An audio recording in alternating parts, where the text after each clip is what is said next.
What's up, guys? Welcome to the Carlucci Show, live 8/20 on Tuesday night, 7/21/20. I got an amazing guest tonight. He's on the line right now. You'll see who he is. But first, I want to thank my last guest last week, Steve Covino, who's pretty much everywhere in radio and TV. He's the host of the Covino Show on the Covino and Rich Show on Sirius XM. You can see him on ESPN at night, and you can also hear him on Turbo, Sirius Turbo. He was an amazing guest. It was an hour-long show. It was a very awesome show to do. This guy was one of the people I've always looked up to in the radio industry. So check it out, SoundCloud, www.carluccishow.com, YouTube, everywhere. Also, before that, AJ Benza, tons of stories. I know you know Joe, AJ. Before that was Randy Sutton, Lana Asanen, and the list goes on. But I want to just recognize a couple of my sponsors before I get into this. Have a Good Day Cafe in Madison, New Jersey. He's open from 7 to 1. Just grab a coffee with the George Ubertaccio. Posh by Kim D. We all know Kim D from The Real Housewives of New Jersey. She's a doll. The Wonder Bar in Asbury Park, New Jersey. Chaffee's Restaurant, which is everywhere. And Buco Couture. And that's pretty much it. I'm going to get right into my epic guest that I'm so excited that you called into the Carlucci Show. Joe, is it Donofrio or Donofrio? It's Joseph Donofrio. Donofrio, because I call you Donofrio. Yeah, so who gives a shit? So, Joe, I mean, honestly, you've been in... I don't really need to introduce you. You've been pretty much everywhere. I'm excited to have you on the show. I mean, you're a New York guy, you're born and raised. Obviously, you were in the movie, Goodfellas. You're in the movie A Bronx Tale and everything. I got to ask you... I mentioned this to you. Hold on, I'm trying to put this on. I mentioned this to you before we were on the show. I just realized that you were Tommy's. Like, I knew your character. It was one of my favorite characters from that movie. But that you were Tommy's character as a young man. And then now, and you were saying how you doing Henry to Henry Hill's character, which is Ray Liotta's character. So I apologize. I didn't even know that. Well, let me tell you something, my friend. I got to give a shout out to my sponsor. It's the Joseph Donofrio Comedy Show. Go for it. It's this Saturday, July 25th at 8 p.m. We got 4 comics and me, Steve Marshall, Alan Berg, Kevin Moxley, Martin Chaddock, and me headlining. It's going to be on Zoom, so you can watch it all over the world. Right. Philly, California, wherever you are, you get on Zoom, you get it. All you got to do is buy a ticket. It's $30 at josephdonofiocomedy.com, or you go on Eventbrite. Nice. All right, we appreciate it. Then everybody get those tickets. We got to watch this show. It's going to be awesome. Obviously, you're an actor, and I guess, when did you get into the comedy business? Were you always a comedian, or you just, kind of, was it a recent thing, or have you always done this? I did a couple of comedies, films, and then I was on a TV show called Are We There Yet? And I started liking comedy, and I knew some stand-up comics, and they got me into stand-up comedy, and I started doing it like 3 years ago. Like 3 years ago. Okay. Is it something that you prefer now over acting, or are you did you kind of fall in love with it, or are you still acting's your number one? I love them both. Oh. It's two different jobs. It's like, it's like plumbing and electrician, they're two good things, but they're different. Acting, you got a camera on you, and they yell cut in action. When you're doing stand-up, you're interacting with an audience, and, you're talking to people, and you tell them jokes, and you're making people laugh. And you got a live audience, so it's different. So if they don't like it, or if they like it, it's right in front of you, so I understand that. So born and raised in New York, man, take me through your career. I mean, it's long. I mean, you've been in acting for more than 30 years. And obviously, some of the movies I mentioned. Yeah. How'd you get into it? Like, tell me about your journey. My journey started a long time ago in a neighborhood called Bensonhurst, Brooklyn. There you go. I was a break dancer. So I break danced a lot, popping and locking and doing backspins on my back. And I did some commercials spinning on my back. It was the Pringles commercial. You got the fever for the flavor of a Pringles. And then I spun on my back, and I showed you the can. If you remember that. Did you you'll find? remember. And then I started auditioning for TV and film. Then did Teenage Mutant Ninja Turtles, Goodfellas, Jungle Fever, and then just did a whole bunch of other ones after that. So when did you get into it? It was when you started doing the commercials. It was like the mid '80s. Yeah, in 1984 is when I got my SAG card, my Screen Actors Guild card. That's the union that we're in. All right, so I'm going to go right to it because it's my favorite movie in the entire world, and obviously, I made you do it on the phone. I'm going to make you do it again. But what was it like? I mean, how amazing was it working with? Martin Scorsese, Robert De Niro. All those guys, Joe Pesci. What was it like working in Goodfellas? Like, we want to know. It was a dream. It was amazing. It was fabulous. It was fantastic. It was the most beautifulest thing in the world. I guess that's the answer. It was. Yeah. It was great. It was amazing. Honestly, it was fantastic. Fucking awesome. It was just like unbelievable. I heard all the stories when I had Frank Severo on Carbone 2 years ago, a year and a half ago. And I want to hear some from you. I'm not going to just stay on Goodfellas, but obviously I want to do a couple things. You had said to me that one of the reasons why you have your famous line, "How you doing, Hendry?" was because on set, or just in general, that Pesci couldn't say the name Henry. He pronounced it Hendry. Well, that is the rumor going around that Joe Pesci couldn't say Henry. When he said Henry, it came out Hendry, because of his Bronx accent. Right. And his voice. So every time he said Henry, it came out Hendry. So when I came to the set, Mr. Martin Scorsese, the fabulous great director, asked me if I could say Hendry. And I said, yes, sir. And that is how it happened. That's pretty awesome. I love that. So you still see that the guy who played Henry Hill, Ray Liotta's character, as a kid, you said you still hang out with him. You guys still sign autographs today?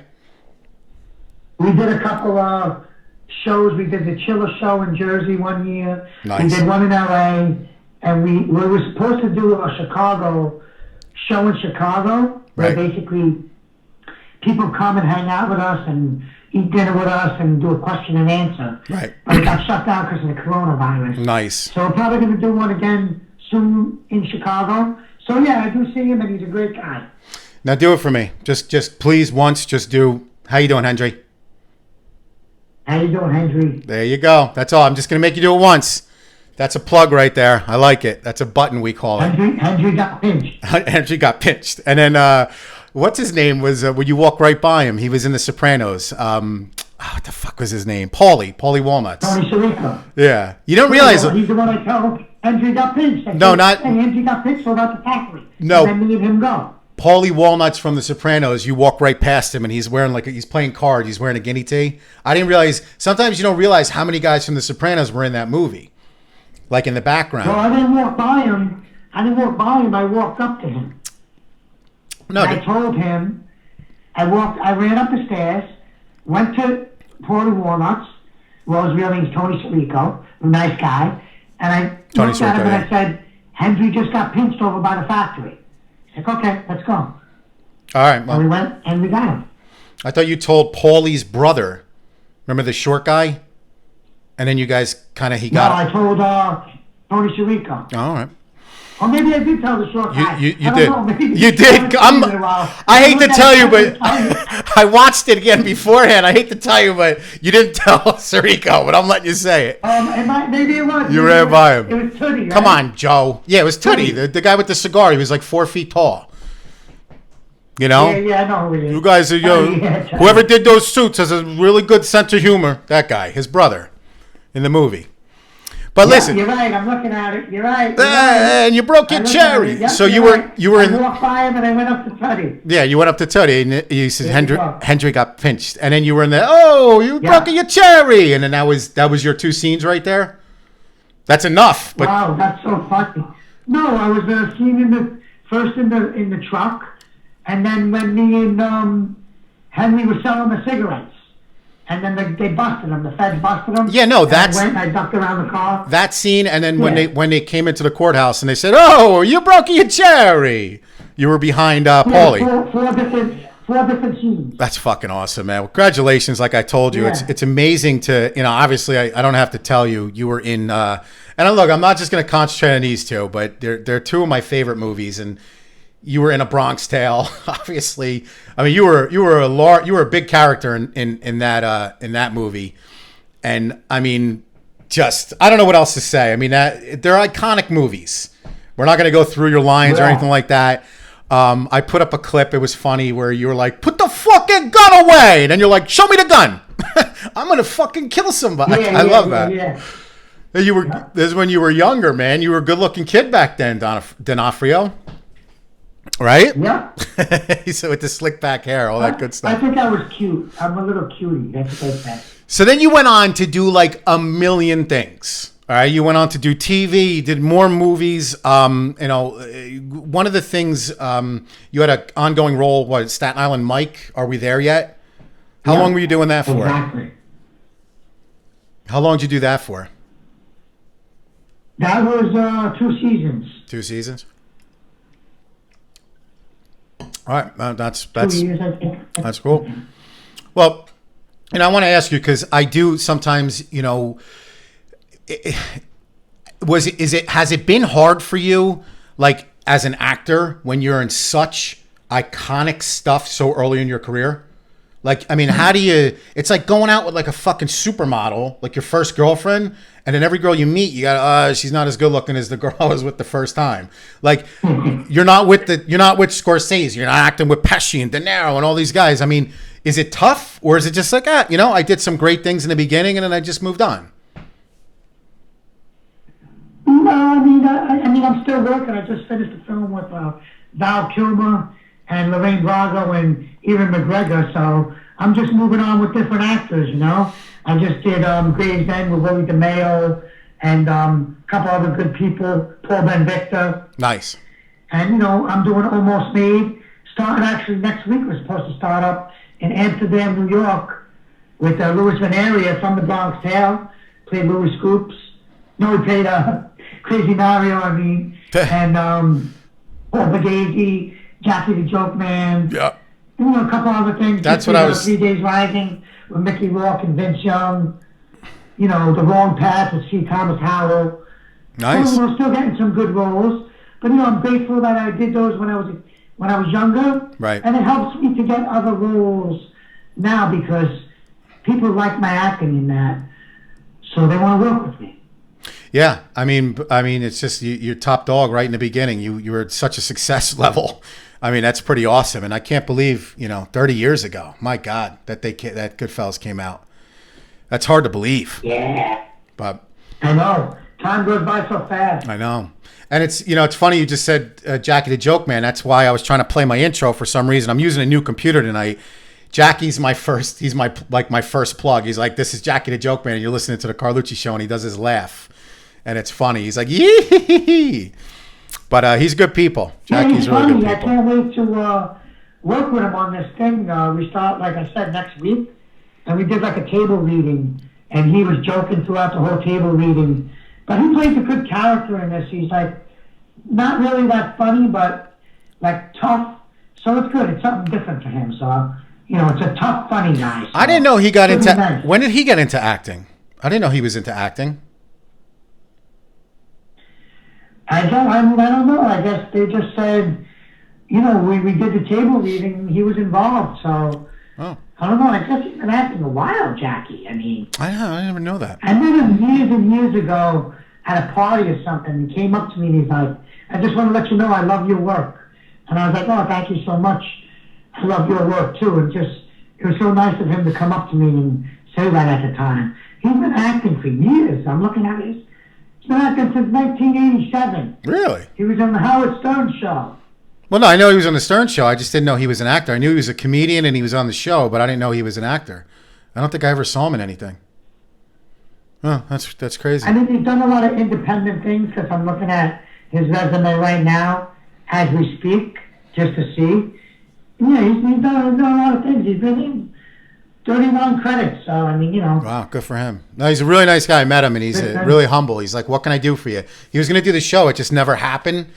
and he sent me over these plugs, and I was like, man, that's fucking awesome. I really appreciate it. And I think it's cool, like when guys, you know, with such a success level, when you go up to each other and you guys are like, oh, I look up to what you do. I really appreciate what you do. I like your work. And then you say it back to him, you know, that's gotta be, that's cool. That's gotta be humbling. But, yeah, it was great when Alec Baldwin came up to me and said that to me once. He's shit. Like, you know, you were in my favorite movie of all time. And I'm like, oh, thank you. I love your work. It's great. He's like, yeah, Goodfellas was my best. He was such a down-to-earth, cool guy, man. I worked with him on a couple of things. Guy's great. But he's a great actor. I mean, that's what I was saying before. It's like you literally hit the top. And I mean, you're still on top, but you like literally started out on top. You didn't start with small roles. Like you started in like the most iconic fucking movie of all time. Yeah, it was crazy because when I started off, I really didn't know the magnitude of what I was getting into. Yeah, they all say that. I mean, the first movie I did was Teenage Mutant Ninja Turtles, which was like $100 million budget. Right. And then you go to Goodfellas, which is like a $20-30 million budget. Then you go to Jungle Fever, which is another $10 million. Right. And then like Bronx Tale at $30 million, and like Analyze That, that's like $50 million. Yeah, I Love Trouble, which is $100 million. So I started off on a big stage, but I really didn't realize what I was doing till like afterwards. Right. They all said that about Goodfellas. When I look back on it, I'm like, wow. Like you said, I started off with some big movies. But you started off with a supermodel. That's what I'm saying. You started off. Your first girlfriend was a supermodel. Was a Victoria's Secret model. So every girl you met after that, you're like, okay, well, you know, they're beautiful, but you know, maybe they're not the Victoria's Secret model that I was dating when I was 17, 18, 19, 20 years old. But I think the best. Like I always say, when I get a movie role, it's like a relationship. You never know how it's going to turn out. Right. The first couple of months are great, and then, you know, after 8 months, forget about it. Forget about it. And I'd say, I don't know all your movies, but I'd say most of them are very successful from the ones that I saw. You know, I'm not going to write down every single one. But, I mean, I'm really, congratulations. I really do. I really, you know, you have a line that we always used, and for 30 years, like I said, it's fucking cool. But, you know, I got to doing radio for 10 years, I got to know a lot of your colleagues. Obviously, I just said AJ. He was in Gravesend with you. I know Peter Gaudio. He was in Gravesend. Tell me about that. That's the Netflix series? Yeah, it's a Netflix series. Those guys are excellent and great people. I love those guys. They're awesome. And it's Willie DeMeo wrote, directed, and produced Gravesend and put it together. It's Brooklyn in the 80s. Awesome. Cruising 86th Street, gangsters, freestyle music, and it's a great, great show. Willie DeMeo put something great together. Basically, every episode's awesome, and every episode's a cliffhanger. We did 4 episodes, and they put it on Amazon Prime, and you know, at the end of the 4th episode, something happens, and you definitely want to see what's going to happen in the next episode. I'm going to start watching it now. I play Anthony Mad Dog Mangano. Nice. And, Johnny Mad Dog Mangano. And my character's really cool. I appreciate the role I got. I play like a really cool, calm gangster that's classy. Right. Because I wanted to do this guy differently. You know, I didn't want him to be like crazy, like, you know, like, I'll kill you. I'm gonna fucking shoot somebody. Yeah, I want him to be soft-spoken, but, you know, you mess with me, I'll kill you. But I don't want to raise my voice. I want to do it calm. Now, Gaudio has been on my show, like, in the studio, and he's going to call in about 2-3 weeks. He's a dear friend, and Peter had nothing but amazing things to say about you, as well as AJ. And I told AJ what you said about him. So you guys, you know, you guys are all friends. AJ wants to do a scene with me, he said. He texted me on Instagram. He was like, I can't wait till Gravesend keeps going because I want to do a scene with you. Good. And I was like, that sounds like a plan, my brother. Let's do it. Good. And ever since then, we've been keeping in contact. And Peter is just a dear friend and a great actor. Amazing. And just an all-around great guy. We actually were at my friend John's Deli in Brooklyn. My friend reopened up a deli. Right. And we all went over there and hung out. Now, and Peter was there.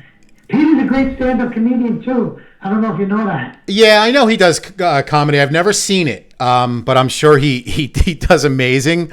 But is there like two things about Peter Gaudio? First of all, is there anybody that he doesn't know?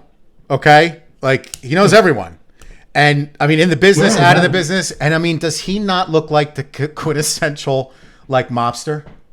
I mean, the guy's got a look that just see. He always asks me to come over and hang out with him, and we always say pizza and wine. We're gonna have some pizza and wine. And he goes, when I call him, we're going to talk about the fact that for 5 years, that's all we've been talking about. And, you never come. And I said, Pete, I'm going to tell you the truth. I love you, but I'm scared.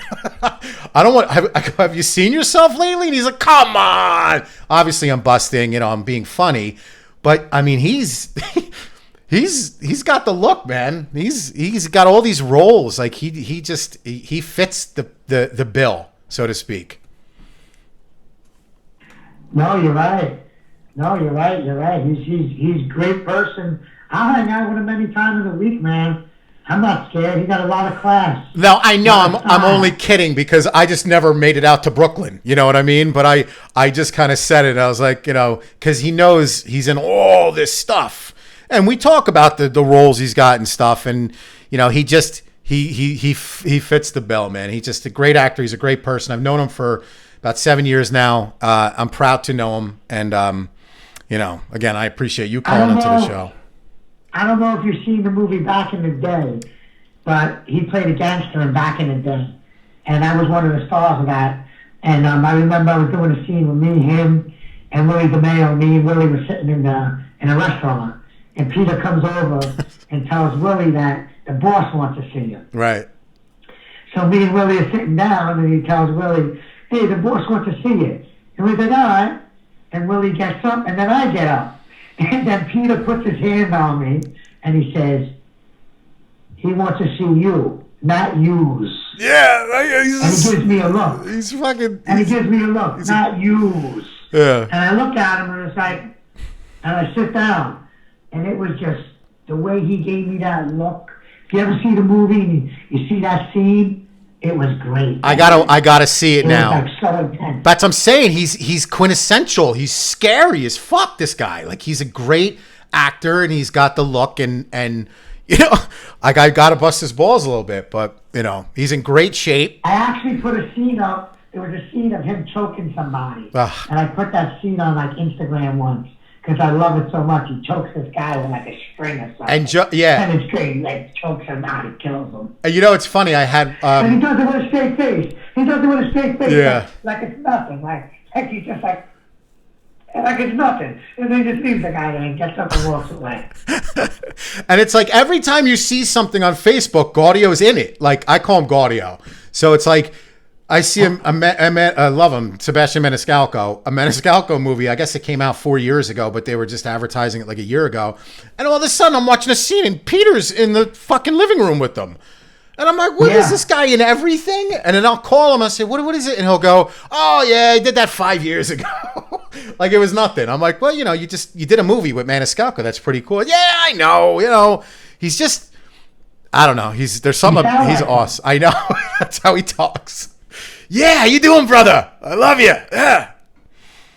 Yeah. He's Peter. But yeah, I mean, what do you like? Honestly, what do you plan on doing now with everything that you're doing? You want to concentrate more on acting? You want to concentrate more on comedy? I mean, what do you want to do?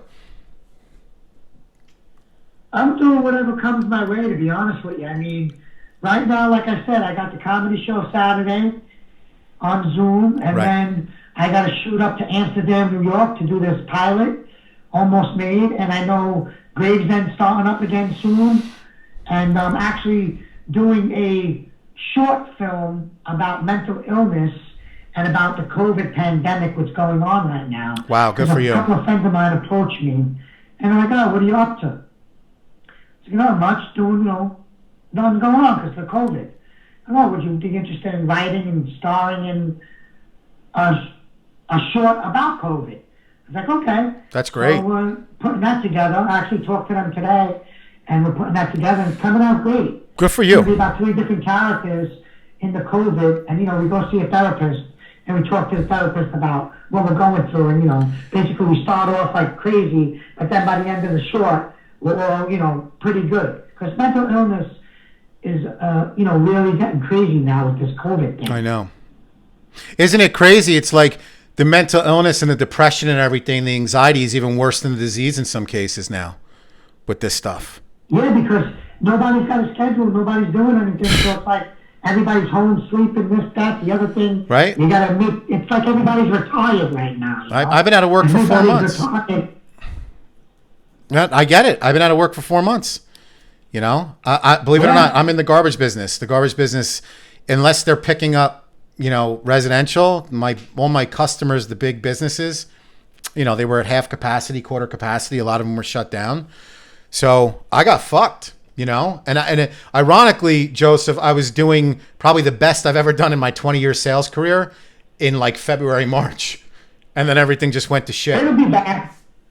It's crazy because a lot of my friends are in the same situation as you. Right. And a lot of my friends are in the restaurant business.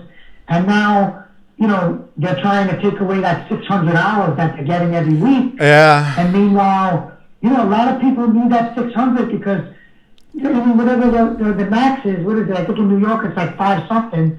And, you know, a lot of these guys are making much more than that. And it's like they're arguing over a lousy 600 hours. Oh, they're making more than they made. But it's okay to give like $500 billion. Oh, you're so right, to, like, dude. Billionaires. But you don't want to give a lot of these 600 hours. Yeah, but they're giving They're billions. They're making a little extra money. What are they making? An extra $100, $200 a week? My guy right Give it here. to them. Joe, thank you for saying that. I think they're gonna end up giving it to them because if they don't give people the extra 600, this world's gonna get crazy. I'm telling you. Let me tell you something really quickly, okay? This is what fucking pisses me off about this whole thing. Do you hear what they're saying? And look, I'm not really political, but I'm a Trump supporter, and you know, I'm going to lean towards the Republicans and everything. But what really burns me up is they're going, oh, you know, and I get it, Joe. I get it. People are going to want to stay home.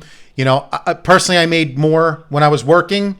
I want to go back to work, but I still can't yet. But they fucking say, oh no, let's take it away from them because it'll give them incentive to go back to work. But this is the problem. They're correct. They are correct because if you say we'll give you 600 plus the other unemployment until next year, people are going to want to stay home. But they're closing shit down again. Everything, nothing's open. Like no business is really working. So they say, we need you to go back to work. Fuck you. There's no work. Like, you know what I mean? Like, I don't work at a restaurant and the restaurants are coming back at half capacity. The bartenders probably aren't making shit. I guess you can't even drink at a bar. Yeah. But I'm just saying, who are they to say we're trying to make them go back to work? Well, you're not letting us do anything. We're still basically, quote unquote, in quarantine. Yeah, but plus what I'm saying is this, basically. Who cares?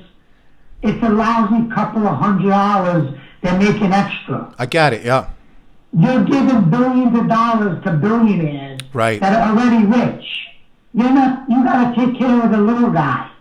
Like I know people that are getting unemployment, but they're getting like $250 because they didn't make that much money. Like figure they were working as a waiter. So they're getting like $250 and the extra $600. Yeah, it's an extra $600. That's honestly, that's exactly what I get. That's exactly what I get. Go back to work now because there's no work. What are they going to do? Go broke? The billionaires, why don't you let the airlines go broke? Those guys you don't let go broke. But the little guy, you want to make them suffer. It's not right. But they let you know, all the big guys, Target, and you know, we're not going to get into this, but it's a good subject. They let Target, they let all these big fucking conglomerate, you know, Walmart, but they won't let the little guys. They'll arrest them. And then what burns me up is they let everybody riot and do all this shit, but yet if a guy goes to the gym, he gets arrested. Like, really? How does that make sense? So that rioting stuff, I think, is what's going to bring it back. That's what happened. What do you think? That's what it did. That's what happened. That's all of a sudden they're like, oh, it's spiked all over the country. I wonder why. Yeah. You know, it's something that really burns me up. And you know, honestly, it's really the only time I've ever sided with Democrats because I can go back to work in August, but it's really for nothing. You know what I mean? And I'm not saying I won't. I'm just saying that, like, look, the way they're talking is such bullshit because people don't have jobs to go back to. They're but if they keep continuing to, well, then let them work. I don't know. You know what I mean? Well, I hate to say it, but I predicted that all this rioting was going to happen. Yep. I was telling my friends, I said, there's going to be riots in the street. People are going to be going crazy. Now, my next prediction is going to be if they don't give them everybody the 600 or at least 400, this country is going to go bananas, and it's just going to be a big crime fest. It's going to be a shit show. It's going to be nuts. If they don't give out that extra money, that's my prediction. It's going to be total nuts chaos in the streets. I agree. And, I read something today, Joe, where, it's kind of, are you a Trump supporter? Let me ask that. Or are you a Democrat or whatever? I'm independent. I didn't vote. You don't care. Okay, you're in the middle. Somebody said something today, and it's kind of obvious. The Democrats, and I'm not getting into conspiracy theories, and I'm not getting into the shit, but the Democrats, it almost seems like it's a final stretch to destroy Trump because they just can't take him getting reelected. So they'll do anything. So this virus, shutting down America, it's all to destroy Trump. The rioting, letting it happen, it's to destroy Trump. I mean, you think about it. The day after the Mueller report came out and it was debunked, the day after was the phone call that they tried to impeach him. And then once he did not get impeached or he got acquitted, how many days after was COVID? It was like a week later. It's nonstop. And then, Joe, COVID started dying down and everything was like, okay, we're getting back to normal. And then the George Floyd case happens. It doesn't stop. Something's going on. I'll tell you one thing, man. I can't wait to get back to work on this show next week, man. Because the producer called me up today and he's like, 90% that we're in, they just got to make a call to SAG Friday. They're having a call with them. And basically, everybody that's in the production already took a COVID test. Right. And everybody's good. And they have new guidelines that we have to do. And everybody that's on the show basically is quarantining with each other. We're not socializing with anyone else. We have to stay. We have a floor of a hotel room, and we're staying in the hotel room on our own. And we can't talk to anybody that's not involved in the production. Are you serious? That's crazy. They have a guy that after we do the scene, a guy's going to sterilize everything before we do another scene. Everything, the craft service is going to be basically no craft service. They asked us what we liked, and they told us we're going to have our own separate place where we're going to have food for us. Like I told them I like fruit and nuts. So I said, okay, you're going to have a special box. It's just going to be your box. Nobody could go in it, and that's it. Wow. So many different protocols going on the shoot, but I'm happy that we might be the first people back to work after the pandemic. It's going to be amazing. Well, good for you. Stay safe. That's the thing. Obviously, they know a lot more about it now. Nobody wants to get it. Personally, my old boss's father passed away from it, so I know somebody who died, but it's like, I don't know. I'm just tired of this. Yeah, I hear you. I don't want to get it either. I think I had it already, to be honest with you. Yeah, a lot of people say that. I was freaking out because in April I was getting a temperature a lot. Like 3 times I got a fever, and I was getting the chills all month, and I was like, this isn't good. And that was right when all the hospitals were overloaded and you couldn't even call 911. It was a scary time, man. No, you're right.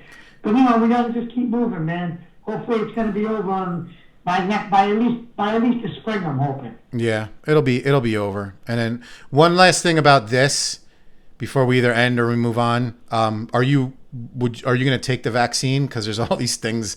I don't think it's like a conspiracy like the vaccine, but like, what are your feelings on it? I haven't made a decision yet. Because you wonder. Sometimes with the shit going on, you just wonder. You know? I don't know. It depends. I don't know if I have to get it. I never took a flu vaccine, to be honest with you. Either have I. Never. Knock on wood. I just keep myself. I just like to exercise and eat right. That's what I try to do. Yep. Try to keep my immune system going up. But that's what I was doing during quarantine. I wasn't drinking. I wasn't doing anything. I was trying to keep my immune system. Like, everybody's over here getting fucked up every night. It's like, yo, watch your immune system, man. You know, eating. Yeah, that's what it's about. Eating shit, and you know, it is what it is. But listen, great fucking conversation. I honestly, I just want to ask you this. I don't want to go back. Well, I should spend more time because these are epic roles. But back to your, your roles. I personally want to know. I'm thinking of this as I'm talking to you. What to you? And I know your part in A Bronx Tale was a lot. You know, you were more of a paramount character, and you were like the whole movie. But what was more enjoyable for you to film? Was it The Bronx Tale or was it Goodfellas? I mean, The Bronx Tale probably enjoyable. Yeah. Because I got to be directed by Robert De Niro. And I got to work with Chaz Palminteri, which is a great actor and a great person. Amazing. And it was just an amazing experience and a learning experience. I learned so much from Chaz and Bob and just the whole, the clothes. It was just great, man, the whole experience. I mean, Goodfellas was basically like a week. That's what I was saying. It great yeah. Too. I mean, being with Marty and the production value and just all those actors were great. I mean, Bronx Tale was like a 3-month thing. You know, rehearsals and... You were more, and yeah. Bob and Chaz and talking about the character and, you know, improving and, you know, just learning so much from Bob, like doing a scene and him telling me to do it a different way and then me doing it a different way and me, you know, realizing what he was telling me. It was just like... It was great. It was like going to college, man. That's awesome. Was Chaz like a fatherly figure like he was in the movie to you guys because you were young in that movie? Like off the set? Like yes, off camera? He was. Very, very much so. He was great. He always had our back. That's awesome. And he always told us good things and always was a great ear to talk to. If we had anything to talk about or anything, he always was there to help us any way he could. Now Bob also. Bob was very big a father figure.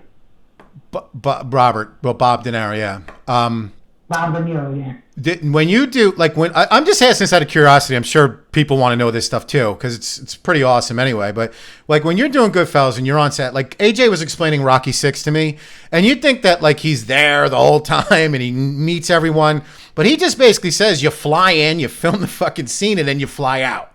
You know what I mean? So it's like. Yeah. When you were doing Goodfellas, were you around? I know you guys had trailers and stuff, but did you even see Pesci? Did you even see, and you were playing his younger self, did you even see De Niro and all those guys? Or you just kind of came in, did your scene, and then did they make it like you couldn't see the major actors? I guess my question is, or be around them. Well, on Goodfellas, we did like a meet and greet in the beginning. I met Ray Liotta, De Niro, and Scorsese. Pesci was supposed to come. Young Henry Hill was there, Chris Cerrone, but Joe Pesci couldn't make it, so I didn't get a chance to meet him. Okay. But I met Robert De Niro because, you know, we were in the seat together. So I remember the first time I met him the day we did the scene in the truck. Oh, yeah, that's right. My bad. I forgot that. He's the one who gave you the cigarettes. He was like, oh, how you doing? Nice to meet you. I said, how you doing? And we did the scene. And so what is it? That was it. I wasn't really a big. I wasn't really into actors and movies when I was a kid, to be honest with you. Yeah, you weren't starstruck. I didn't know the magnitude of the guy I was meeting. I was going to say that because it's 1990. You don't know him, these guys, as the unbelievable actors that they are now, the legendary actors that they are now. Like back then, they were still legendary, but obviously they have 30 years under their belt since then of legendary movies and roles and whatnot. Before I met Robert De Niro, I never really even watched the movie he was in, to be honest with you. No, I could totally, and it's funny, I totally agree with you, and I'm not comparing myself to you in any way, but when I interview like movie stars or whatever it is, half the time I don't even watch their movie. I just have a conversation with them. Yeah, and then, it's not that I really watch his movies. I mean, the guy's a great actor, and he's an icon, and I love him, and I'm grateful to him forever for giving me the Bronx Tale part and teaching me so much. But I just wasn't into acting. I was into other things. I was into sports and cars and other things. I wasn't like a guy who stood home and watched movies or went to the movie theater. I get it. I guess that's why they liked me. I guess that's why they kept giving me parts, because I really didn't I didn't bust their chops. I just went to the set, did my job, and went home. So is that how you got a Bronx Tale? Basically, De Niro was like, I liked him he was a good kid. I'm going to bring him over to this film.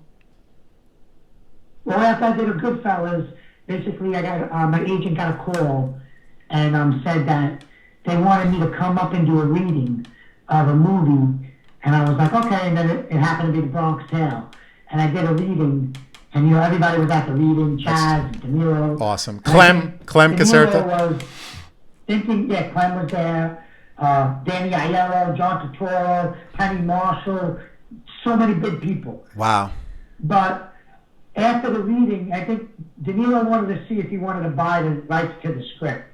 So they basically think they did the reading. And after they did the reading, they called my agent and said, we want Joe to play Slick. And they offered me the part. You were perfect for that part, too. You were. Thank you. And I didn't audition or anything. I had the part. Listen, I don't hear, and I told AJ this too, I don't kiss anybody's ass, okay? If I think you sucked, I'm just not going to say anything.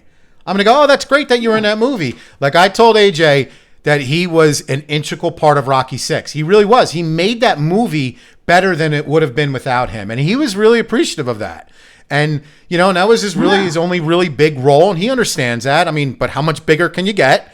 But that's what I'm saying. Like, you weren't an integral part of Goodfellas, but you made a legendary scene. Just like when I was talking to Frankie Severo, like I know him on that personal level, like Severo. So like, I said, Frank, you were in the whole movie. He was in a lot of scenes, but people remember you for like 3 lines. Nice fucking game. And, when you were hanging in the meat locker and you want personality, I'll give you personality. And he loved it. And I told him stories about how we used to drink at bars and be at our shore houses, and someone would go, nice fucking game. And he thought it was great. And I'm saying the same thing to you. It was the same thing. If anybody's name was Henry, it was always, how you doing, Henry? The whole fucking place would just start laughing. Right.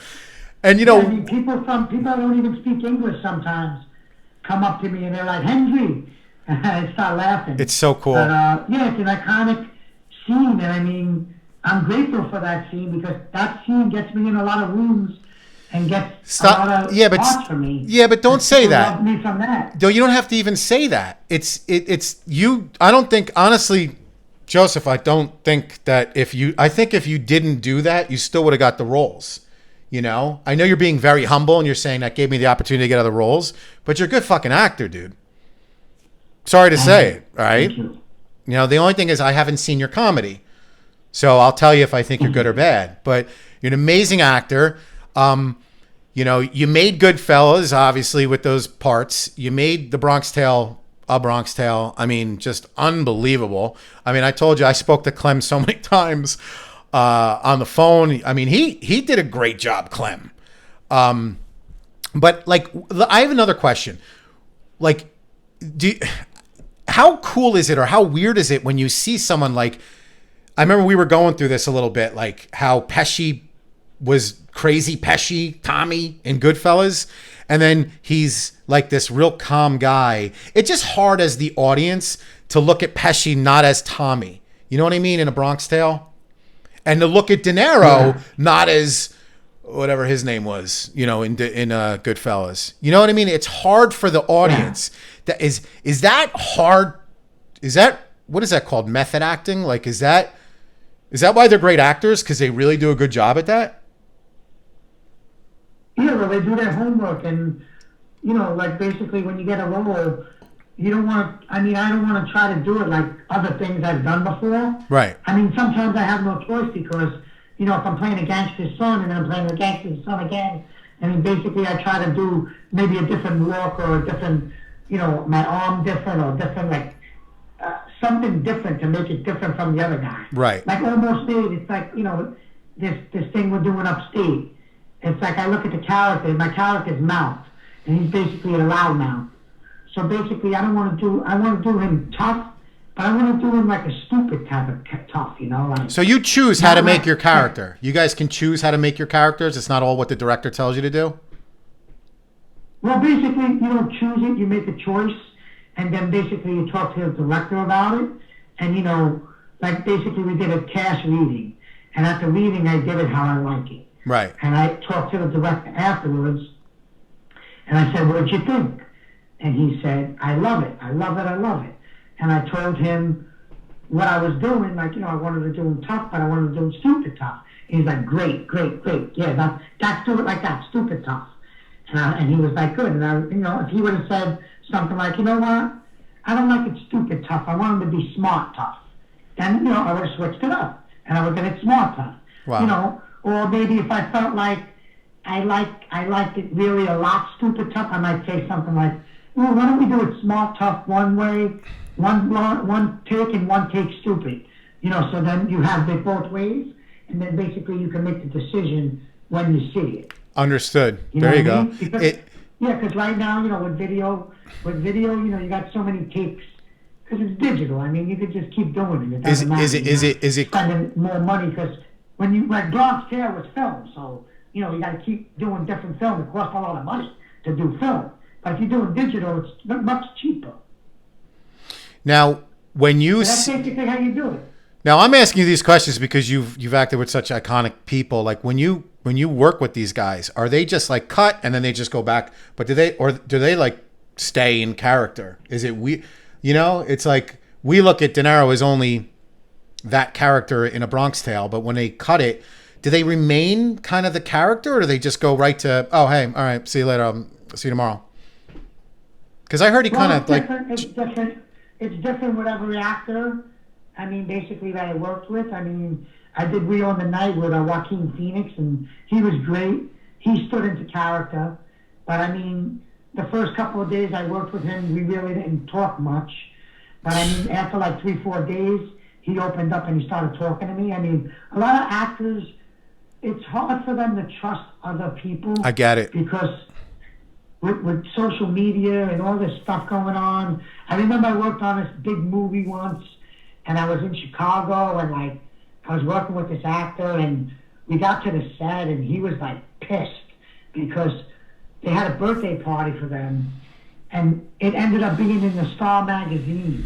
no. And he was like, "How did this end up in the Star magazine?" It was just the people from the set. And he was just so upset. And it just like killed the whole atmosphere. So it's like, that's why sometimes they're very quiet and stay to themselves and they feel you out. Right. You know, and a lot of times after you say cut, they just go back to their trailer. Well, I think it's a little weird to stay in character. They come back. Well, sometimes they invite you in the trailer. Like, you know, a lot of them invited me. You know, "Joe, what are you doing? Come to the trailer, hang out for a little while in between scenes," you know? That's awesome. Anything you want to share? Anything funny? Anything we don't know about? Anything behind the scenes, like ad-libbed or anything? I always have to ask. From Goodfellas, from A Bronx Tale? I do a lot of ad-libbing. I analyze that. I remember I did, because Bob asked me, De Niro asked me, you know, "Who you working for?" Yeah, I remember I was that. like, "I'm working for your mother." Yeah. I remember And that. it was funny because I remember going up the stairs to shoot it because we shot it on the roof. They hung me off the roof. Yeah. And I told Howard Ramis, "I want to say I'm working for your mother." And Howard Ramis started laughing. He was like laughing. He was like, "Yeah, that's funny." He was like, "Do it, do it, do it." But he said, "But just don't tell him, just do it." So I remember doing it.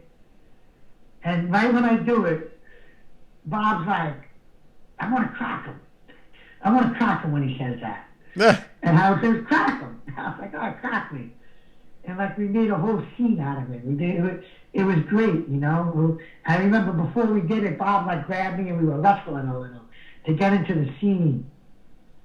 And it was just a great experience.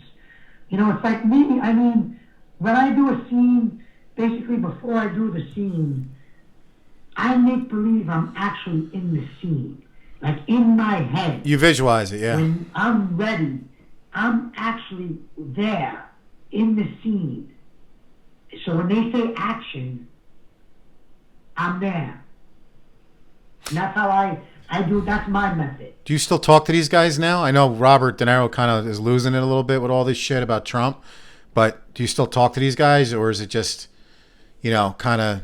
I mean, if I see them around, they say hi. I mean, I don't call them up on the phone and talk to them and say, has the weather going on or nothing like that. But if I see them, they say hi and they talk to me.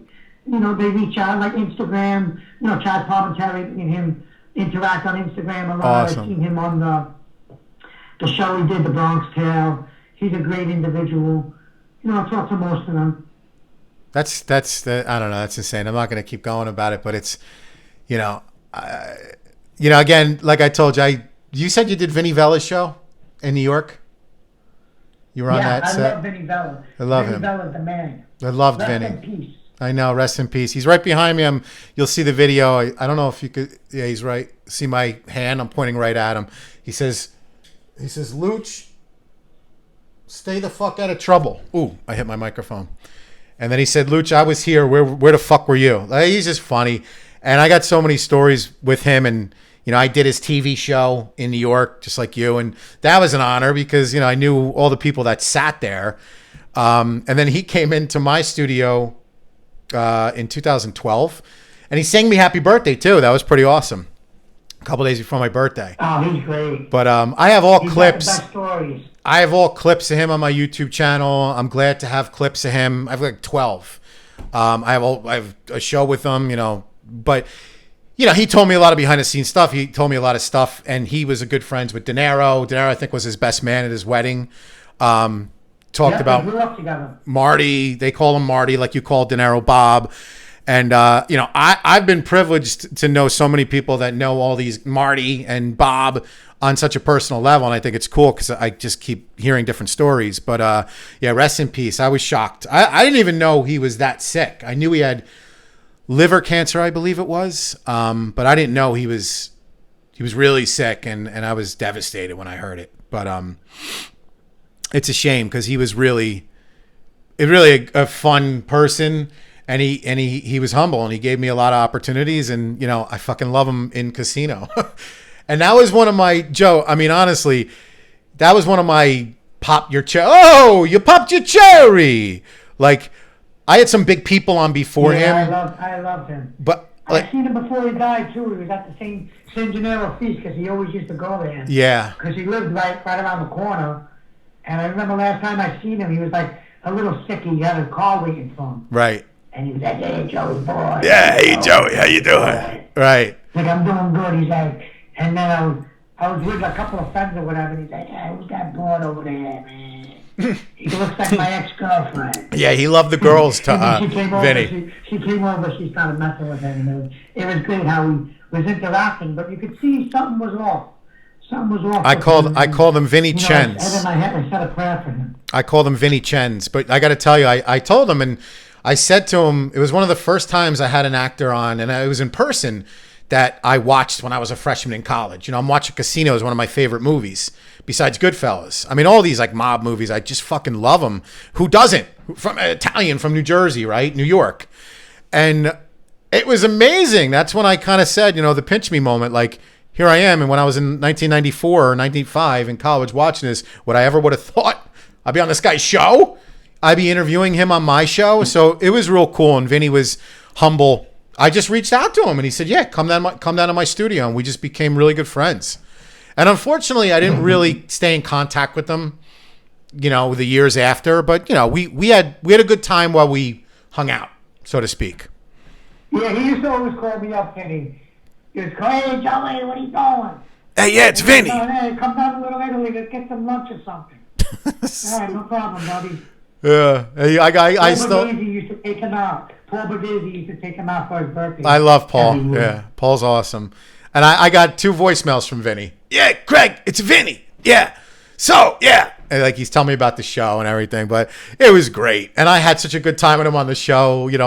I fucked with him the whole time. I mean, it's up on YouTube. It's so fun.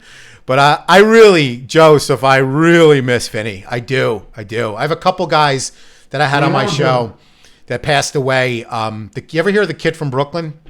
He was a YouTube sensation kind of guy. He died. I had 5 guys. Tony Napoli. You ever hear of Tony Napoli? Tony Napoli. His father was Jimmy Knapp.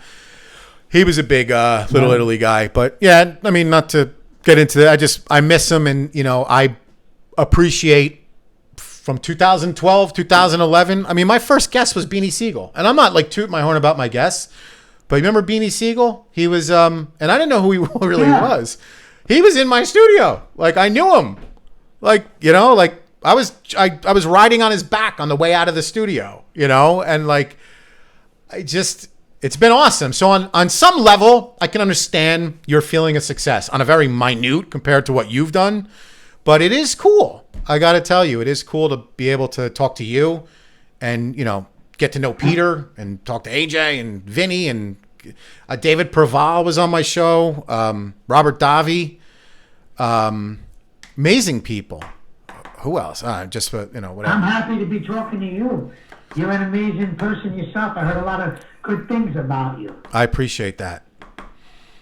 Yeah, I mean, we're on an hour now. You want to keep going or you want to wrap it up? I don't care. I'm having a good time. But I mean, whatever you want. Because I could start asking you questions again. I mean, I'm going to bore you because, again, you could have done 100. You want to ask me some questions? Ask me some questions. I'm here. No disrespect, because you could have done 100 movies and all I give is, I mean, I know I analyze that and stuff like that, series and TV shows, but all I really want to know about are The Bronx Tale and Goodfellas. No, that's fine. And I mean, people sometimes interview me about a Bronx Tale for an hour and a half, and it's fine because they just want to know, like, behind the scenes. And I actually, like, pulled out a script one time on an interview once because I had the script. And we went over it and looked at all the improvs I did, and it was funny looking at it because I haven't looked at the script in years. And you know, they asked a lot of questions, and I don't mind. I'm grateful that you ask questions. If we can ask the questions, better than not being asked a question, right? No, I know. You know, it's just so cool. Like I remember Vinny telling me, like. It was one of the first times I ever heard like a behind the scenes type thing. Like, you remember in Casino where the FBI broke down his door and they came into his house, and Vinny's going, "Those are not my books. They're not my books." And he had a heart attack and he fell on the floor. You remember that scene? Yeah. So he goes up to me and he goes, "Hey, Luch," he goes, "Remember that scene? I think we were talking about it or something." He goes, "You remember that scene when my wife jumps on me?" He goes, "That fucking lady put her knee so far in my ribs, I almost cut the scene. It hurts so bad." And it's just funny. Every time I watch the movie, I'm like, oh, she kicked him in the ribs and nobody know. You know, it's like just a little behind the scenes stuff. It's interesting that people don't know. You know, I think that's so cool. Stuff is great. I love it, man. And then he got marker all over his. He was signing my poster. He got marker all over his suit, his silk suit. But I mean, who? You know, here's a cliche question, Joe. I mean, who is the favorite actor that you've ever worked with? I ever worked with? Yeah. I know my favorite actor is every single person I ever worked with. I know you can ring them all off, but who is your favorite? Who is your favorite to work with? You can't say your favorite. Well, right now, I mean, I love working with Willie DeMeo, to be honest with you. I think the chemistry me and him have together is amazing, from the movie Wannabes, which Vinny was in, to the movie Back in the Day. I mean, I did Wannabes, I played the gangster's son. Right. And then I remember he did Back in the Day, and he wanted me to play the gangster's son, but I tried out to play his best friend instead, which was a totally different character. And I ended up getting the part to play his best friend in Back in the Day, and now to be playing his good friend in Gravesend. And just when I go to the set and I work with him, man, it's just like... He's a great actor, man. So easy. Yeah, it's just so easy to work with him, and the writing that he does is great, and just the production that he puts on is also so professional, and everything is like up to standards, and the guy's just a gentleman, and it's great. So I would say Willie DeMeo. That's powerful, man. Of all the guys you worked with, Chaz, De Niro, all these guys, you're going to say Willie DeMeo. That's awesome. That's a compliment. Well, you asked me who do I like working with the most.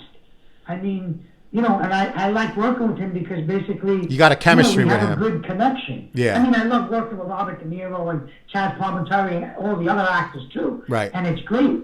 But I just think, I mean, I grew up with Willie, and I know Willie, he's like basically a great, great friend.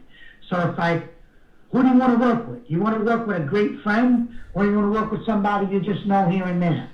That's, been an amazing. Yeah, I totally get that. I totally get it. In any business you're in, if you got a business, if you're working with your garbage thing, who do you want to work with? You want to work with a guy you don't know, or you want to work with a guy that understands you and knows you, and you could talk to about anything. Ironically, my boss that I work for, we played high school football against each other.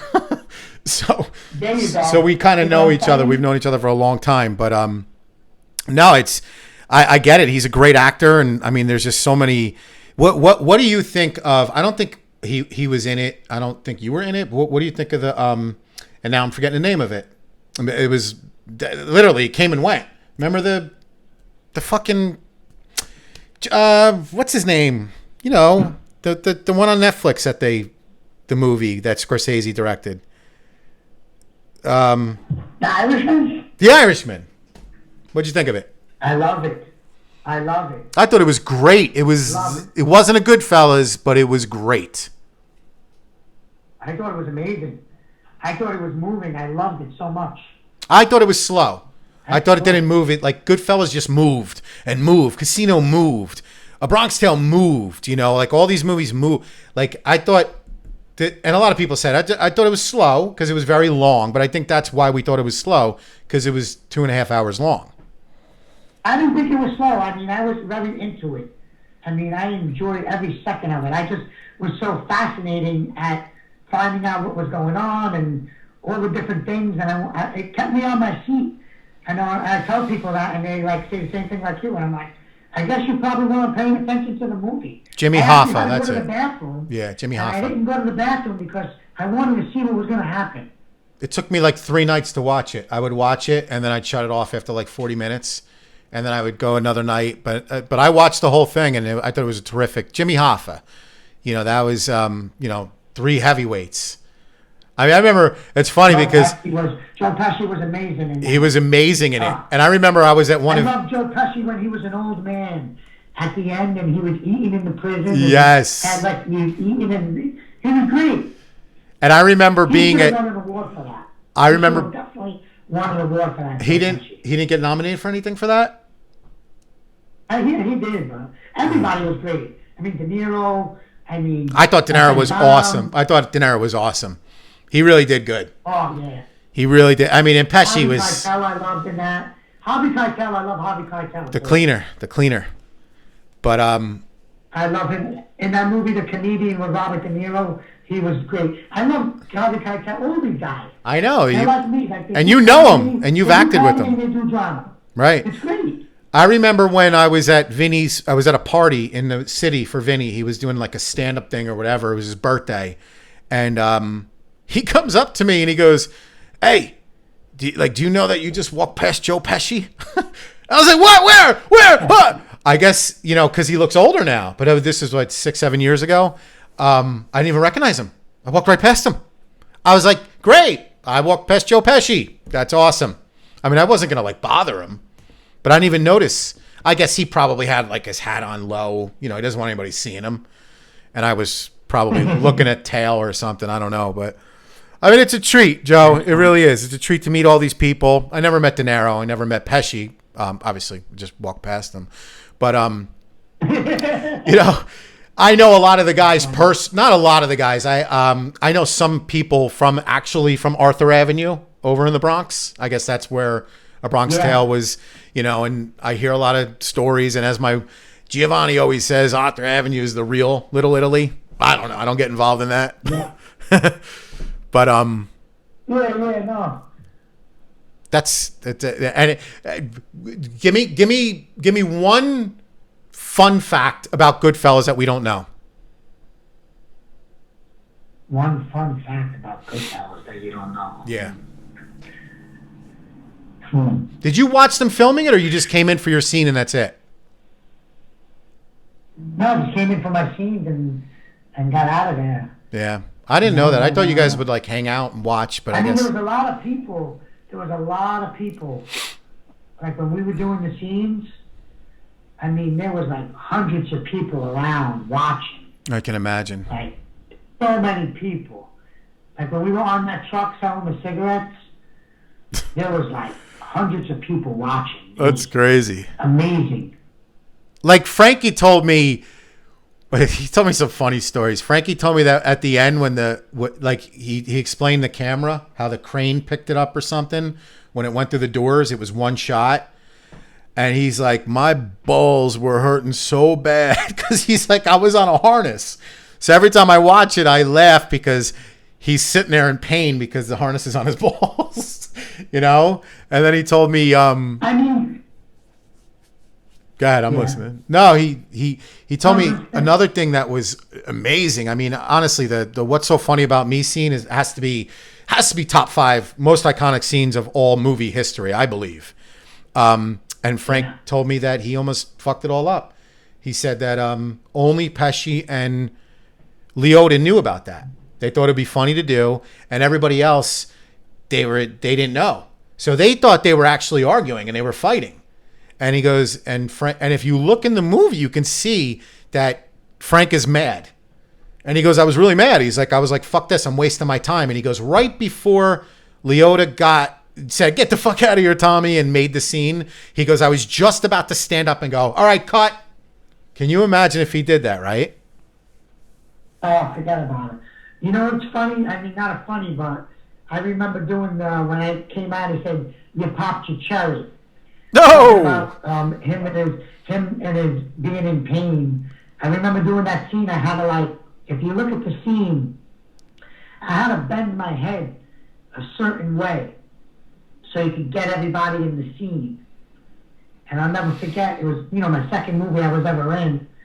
And they told me that I had to lean a certain way, and it was so uncomfortable doing it. What are you talking about? When I just did it. When what? When we come down the stairs. Yeah, and he goes, oh, you broke your cherry. You popped your cherry.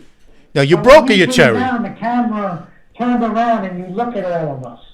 Right. And we're standing there. And basically, when you do a scene, you want to try to get everybody's face flush to the camera. Okay.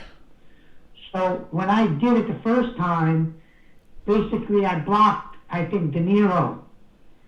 So they told me I had to bend down so then you could see De Niro's face with his face. Because I really didn't know any of the tech. I didn't know about camera angles and stuff like that back then because it was my second movie. And I really didn't know about that stuff. So I had to change my positioning. I mean, now I'm a pro. Now I'll see it. Now I'll notice it. Tell me about it. Now I go to a set, and I know the camera's there. I know I got to bend down so they can see the other character. Right. So basically I had to... And sometimes when you're doing movies, I'll be in a position sometimes that's so awkward. But when you see it on film, it'll look right. But when you're doing it, it'll feel like your neck's Wow. Oh, my God. I remember doing that, and, I learned a lot on that. It was great. We did that in City Hall in the city. Okay. And I mean, that's another line that we always used. If somebody got laid, it was a lot of our shore houses.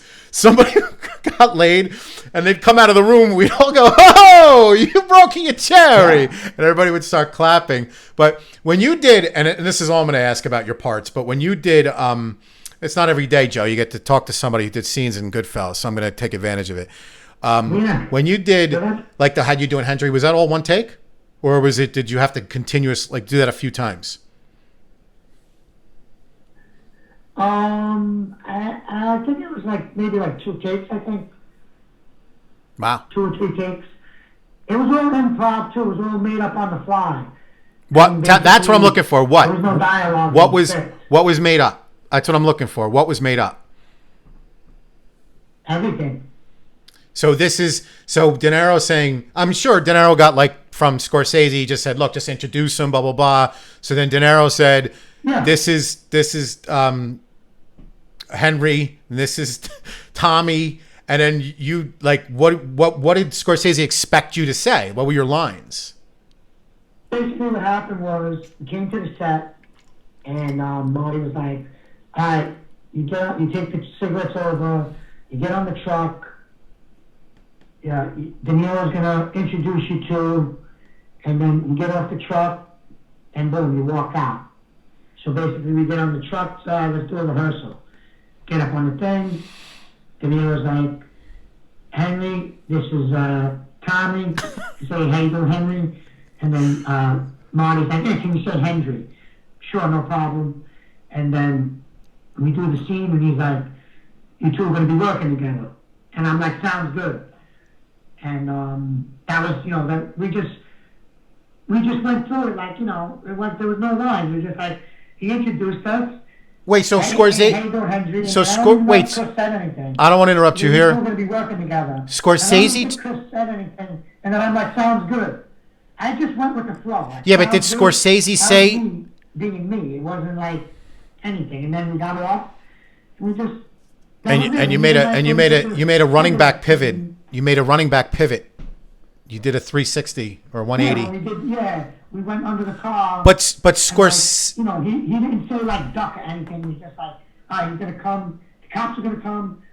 You go behind there. And then you're running away, and then you're running away towards going into the building, and then they say cut.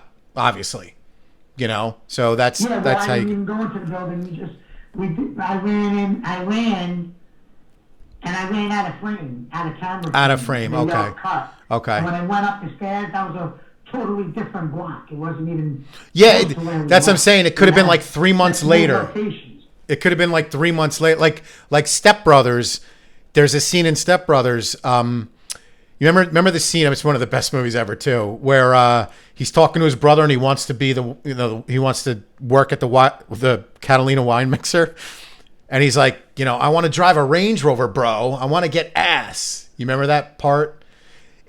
That part, if you remember that, was like 3 months after they stopped filming. And I'm like, wow, that's so weird. Like even his hair looked different. And another movie, believe it or not, Top Gun. Remember when they're in the elevator and he's got the towel around his neck and she goes, it looks like you need another shower. Remember that scene? Oh yeah, that was filmed like 4 months after. In Gravesend, they actually finished the whole 4 episodes of Gravesend, and then I was with Willie at a party or something, and he's like, "Listen, I wrote another scene, and we're gonna put it into the 4th episode." And this was like after they finished filming and everything, and he's like, "I'm gonna put it in." I was like, "All right, cool." And if you watch the show, it's the scene on the dock. And it's crazy that when you watch it, the scene on the dock, it's so good to be in the show. And it's great that he thought of putting it in.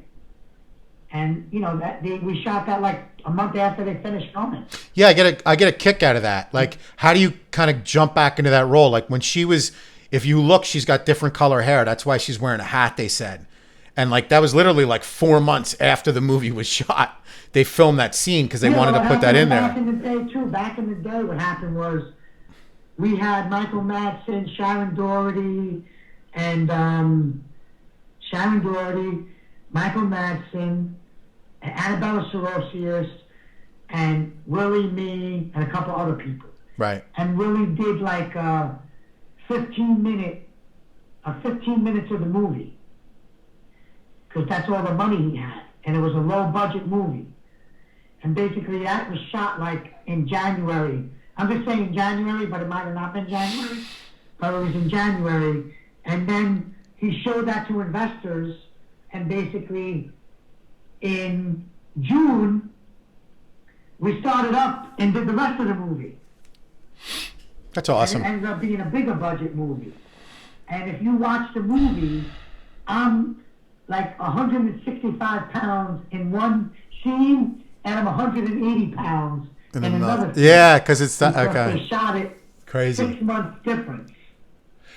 Now, and one more thing, just going back because I never. This is very intriguing to me because I thought you said you did. Did Scorsese, going back to this part? Did Scorsese? You said asked you to say Hendry, or you ad-libbed that? Yeah. Oh, so he did ask you to say that. Me. Okay. Yeah. That's awesome. I'm pretty sure. I mean, it was a long time ago. I know you don't have to remember 100%. I just always wondered those things. Like I was always like, did he just say fucking Hendry like as a joke? Did he say it because that's how he says it? Did Scorsese like? That's why it's cool to talk to you, like to hear it from I guess they say the horse's mouth or whatever the fuck they call it. So. Well, to be honest with you, in my head, that's what I think happened. Because you told me on the phone, Pesci said Hendry. I want somebody to ask Scorsese that. And I want to hear what he says. Well, I wish I could ask him. Why did he make Joseph Donofrio say Hendry, and how did Hendry come about? No one's ever asked him that. And well, I will. You need to make it your mission. I will. To find out. That needs to be a question asked to him. And we need to ask him to find out. That needs to be our mission. So on the Carlucci Show live with Joseph Donofrio, right? Donofrio? I want to say Donofrio. Donofrio. We have a mission. I just asked a question that stumped everybody. Joe, you want to know, and I want to know, what was Marty thinking? Why did he say Hendry? Why did he tell you to say Hendry? So we have to figure this out. So maybe I can connect with him. I think it's because Joe's accent was too deep. That's what I've heard. But I don't remember hearing it from the horse's mouth.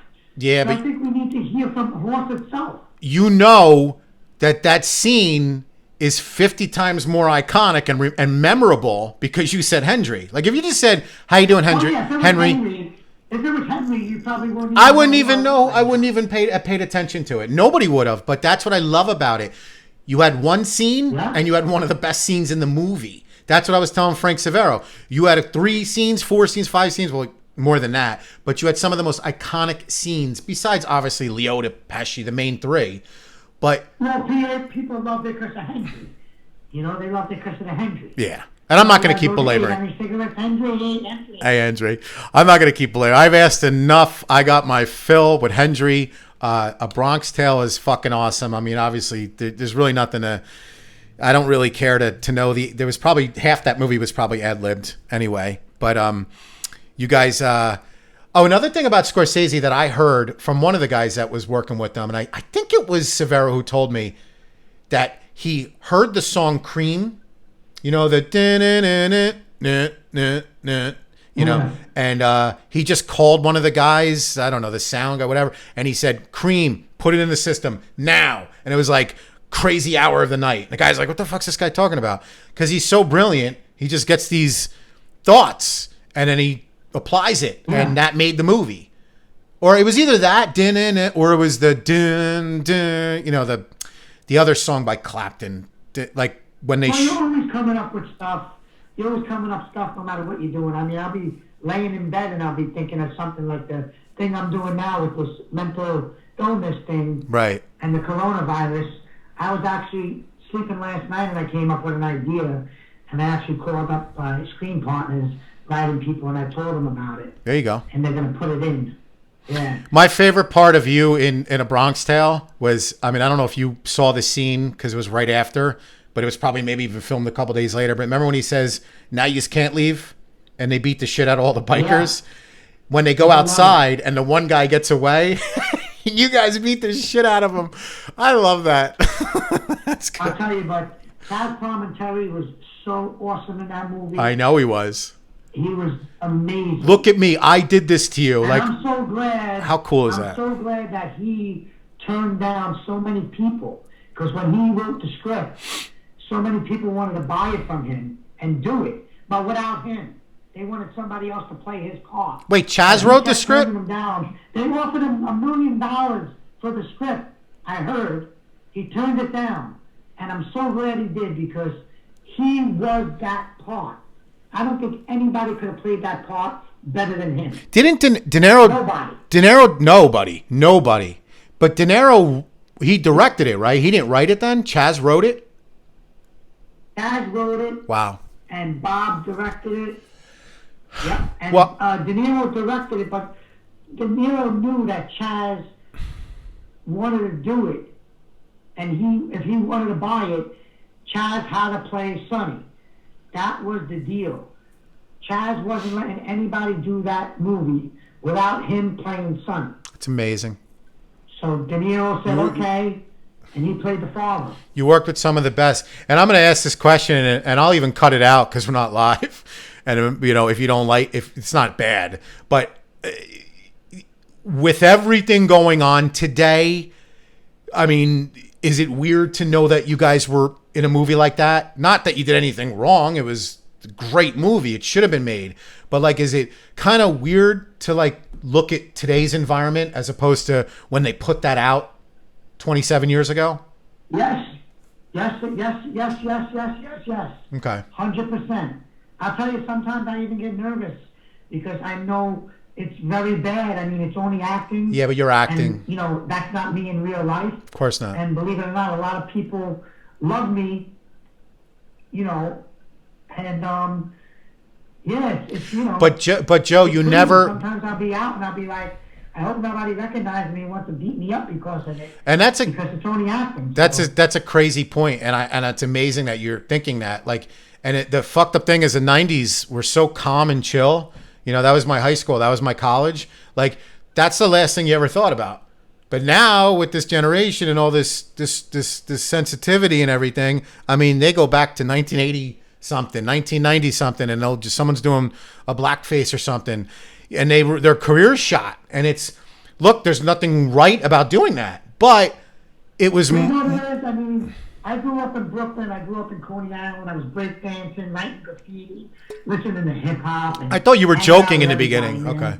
To me, everybody's the same, man. Right. The Oh. only thing, I just don't like stupid people, you know? I hang out with all races, all colors. Don't make a difference to me what you are. I always said this, don't like stupid people. Joe. I always said this. Everybody, I was never born with that bone. There's shitty people in every race. There's shitty white people. There's shitty black people. There's shitty everything. Yeah, exactly. There's nobody is different. I'm sick of this racism. I'm sick of all this crap. Dude, look, if you're racist, and AJ didn't. No, actually, Randy Sutton I had on the show, and he was in Casino, the cop in Casino, talking to De Niro. I've had him on twice. Okay. He's on Fox News and stuff now, and you know he's like the voice of American police. He took the name I gave him, but he didn't agree with me 100% when I said I think racism really is if you look at another color and you don't like anybody. Like, how could you be like that? That's so fucked up. You know what I mean? Like, I'm not going to get into the whole racist aspect, racism and all that kind of stuff, but it's, Joe, the way I look at it is, if you judge people, whether they're gay, straight, black, white, whatever religion, blah, blah, blah, who the fuck are you to judge somebody? The only time you judge somebody is if they affect your life. Period. In a negative way. Yep. Who are you? Who made you better than this person because of the color of their skin or because they're gay or they're straight? I mean, seriously. People gotta, and I'm not trying to be like all politically correct here. I've been like this my whole life. And I think you're making it clear. Yeah. So I appreciate you saying it. I mean, you really, who are you to judge somebody else? Who is, even in the political spectrum, who are you to say that two people can't get married? Like, come on. I don't know. Yeah, I mean, I have a daughter, you know, she's turning 18. And basically, you know, I'm trying to groom her about relationships and trying to tell her, you know, be careful with your heart, you know what I mean? And, you know, and I always tell her, I was like, you know, you're talking to any guys or any women, I mean, you know, whatever she is, she is. Yeah. And I accept her for whatever she is, as long as she's a good person. And she's so polite and so nice, and I'm just so proud of my daughter, man. She's going to college this year, and she's just such an amazing person. That's awesome. And it's great to just deal with her like that. This is the last question. I'm going to wrap it up with you because I can go on all night. And it's only because my program is starting to slow up a little bit. My recording, it's not affecting it, but I'm just getting a little nervous. It might stop because we've been doing it an hour and a half. And we can always do more shows. Trust me, I'm going to ask you to do it again. But maybe that next time you'll be on the screen. Like, I'm too lazy to really get into the technical aspect. I do enough things with this shit. Trust me. So if you think it's a little amateur just because I got on speakers, like, it's not. I'm more interested in the radio aspect than the video aspect. But, and then plus, well, maybe we could do it like get one of the sponsors that has a restaurant, Tell him to cook us some dinner, and we do it in the restaurant and hang out. You'd come out to Jersey? Yeah, why not? Let's do it. Part of Jersey. Done deal. I'm in North Jersey. I'm in Union County. So, you know where the Is that town. by Philly or the other way? No. Was it Hoboken? Yeah, I used to live in Hoboken. I'm close to Hoboken, but not. I'm about 30-minute drive, 35-minute drive. I'll meet you. We'll do it. We'll make it happen. Trust me. I want to. This program's getting all fucked up. Yeah, no, I got to deal with all this stuff, and it's hard to do when you got to get the guests, you got to do all the technical aspects. I don't have people working for me, so it's it's an accomplishment when it's over. But I just I fuck this program. I want to thank you for calling in and telling me all these awesome stories. You enlightened me. It was awesome. I'm very impressed with your career. It's going to keep getting better. And plug your comedy show, because I want to see that too. The one that's coming up on Zoom. July 25th, which is this Saturday, starts at 8 p.m. to 10 p.m. It's $30 a ticket. You go to josephdonofriocomedy.com or Eventbrite and put in Joseph Donofrio. We got Steve Marshall, Aaron Berg, Martin Chaddock, Kevin Moxley, and me. I'm closing up the show. I'm headlining. The legend himself. I'm going to do a question and answer after the show. And it's on Zoom, so you can watch it all over the world. There you go. You could be in Australia right now. The only thing is, it's 8 p.m. Eastern Time. But you can watch it anywhere as long as you got Zoom. And Zoom is free. The day of the show, you'll get the code. You come into the room. If you're on the list, I let you in the room. You're not on the list, you don't get in the room. You don't get in the room. All right, my man. So everybody check it out. I'm in the mood for some laughs. I want to see how good you are, because I already know you're a good actor. And again, I'm kissing your ass too much. But the legendary Joseph Donofrio. Once I say a name the way I want to say it, I can't change it. Donofrio. What is it? Donofrio? Donofrio. Right? Yeah, you got it. Okay, this because everybody. I can't say your name either, so I'm not even gonna. It's Carlucci. You can't say Carlucci. Why, Carlucci? That's not hard. Now. You can go either way, Donofrio or Donofrio. I call you Donofrio. I'll always call you Donofrio. Everybody's like, no, it's Donofrio. I'm like, whatever. But listen, thanks so much, man. Some people call me Slick. Some people call me Slick. Some people call me Young Tommy. Some people call me Hendry. I'm just happy to be being called. Exactly. I'm going to call you Hendry. So thanks, Hendry. How you doing, Hendry? Thank you, buddy. It's been a pleasure being on your show. I love you. God bless you, and have a great night, and take care of yourself. You too, my brother. Thank you so much, Joe. Have an awesome night. Take care, buddy. All right. Bye-bye. Thank you. Bye-bye.